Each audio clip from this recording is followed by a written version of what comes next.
Assalamualaikum warahmatullahi wabarakatuh. Perkenalkan, kami dari kelompok 2 Angkatan 63 Pelatihan Dasar CPNS 2022 Kabupaten Tangerang. Anggota kelompok kami terdiri dari Haudi, Bella, Mayang, Yuli, dan Tasya.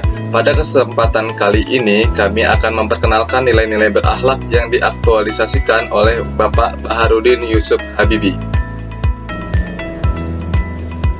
Berorientasi pelayanan. Profesor Baharudin Yusuf Habibi merupakan Presiden Republik Indonesia yang ketiga. Sebelum menjabat menjadi presiden, beliau ditawari untuk bekerja di Jerman. Akan tetapi, beliau menolak tawaran tersebut dan memilih untuk kembali ke Indonesia dan mengabdi untuk Indonesia. Selama menjabat menjadi presiden, beliau menetapkan kebijakan di berbagai bidang, baik ekonomi, politik, pers, dan hukum. Beliau juga berperan penting dalam reformasi politik.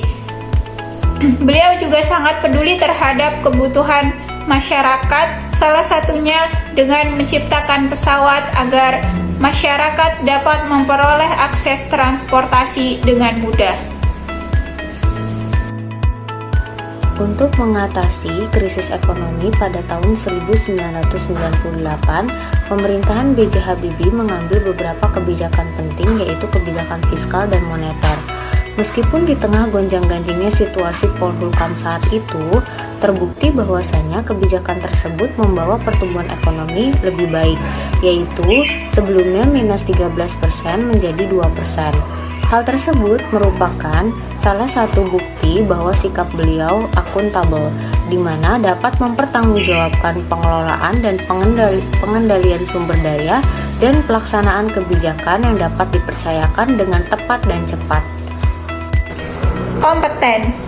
Profesor Baharudin Yusuf Habibi memiliki kompetensi yang sangat baik. Beliau merupakan salah satu lulusan teknik penerbangan di salah satu universitas di Jerman. Beliau berhasil mencetuskan teori Krebs dan teori lepas landas. Berbagai prestasi di industri dirgantara telah diraih olehnya. Salah satunya yaitu pesawat N250 yang merupakan pesawat tercanggih di masanya. Bapak Baharudin Yusuf Habibi atau yang disebut dengan B.J. Habibie mempunyai nilai berakhlak yang tinggi, yaitu salah satunya nilai harmonis. Ini terlihat dari caranya yang suka menolong, yaitu dengan cara mendirikannya Yayasan The Habibie Center yang berupaya untuk menunjukkan modernisasi dan demokratisasi Indonesia. Yang kemudian Pak B.J. Habibie juga membangun lingkungan kerja yang kondusif. Ini ditunjukkan dengan cara keberhasilannya mendirikan PT Dirgantara Indonesia,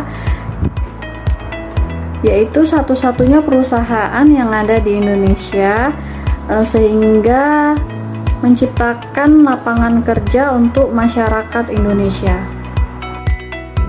Sikap berakhlak selanjutnya yaitu loyal.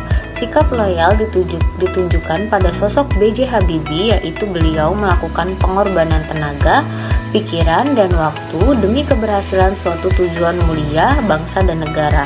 Hal tersebut sesuai dengan mentalitas sepeda yang diterangkan oleh beliau, di mana beliau pernah berkata, "Saya tidak akan pernah berhenti bekerja.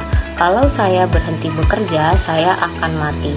Dan ibarat sepeda, kalau kita kayu terus pasti akan berjalan, dan kalau kita berhenti pasti akan terjatuh. Adapun nilai adaptif yang bisa kita teladani dari sosok Bapak B.J. Habibie diantaranya, beliau belajar hingga ke luar negeri untuk menambah pengetahuan dan beradaptasi dengan perkembangan teknologi. Beliau menciptakan pesawat N250 Gatot Kaca dan teori crack propagation sebagai bentuk inovasi dan perkembangan kreativitas dunia penerbangan. Selain itu juga, beliau mampu mengangkat perekonomian Indonesia pasca krisis ekonomi 1998 dengan keilmuan yang dikuasainya, yaitu pendekatan aeronautika. Bahkan mencatat rekor nilai terkuat rupiah terhadap dolar hingga saat ini. Dan meskipun tidak memiliki latar belakang politik, Bapak B.J. Habibie mendapat julukan sebagai Bapak demokrasi karena memberi ruang yang seluas-luasnya bagi HAM dan demokrasi saat menjadi Presiden Republik Indonesia. B.J. Habibie merupakan seorang insinyur penerbangan yang sebelumnya berkarir sebagai ilmuwan ternama di Jerman. Kembali ke Indonesia, B.J. Habibie bertekad menjadikan Indonesia negara berteknologi tinggi.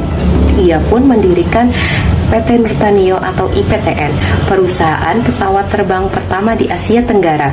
Sejak saat itu, B.J. Habibie berusaha mewujudkan cita-citanya dan memulai tekadnya dengan pengembangan pesawat terbang bekerja sama dengan para teknisi di IPTN, hingga terciptanya pesawat karya anak bangsa yang diberi nama N250 Gatot-Kaca.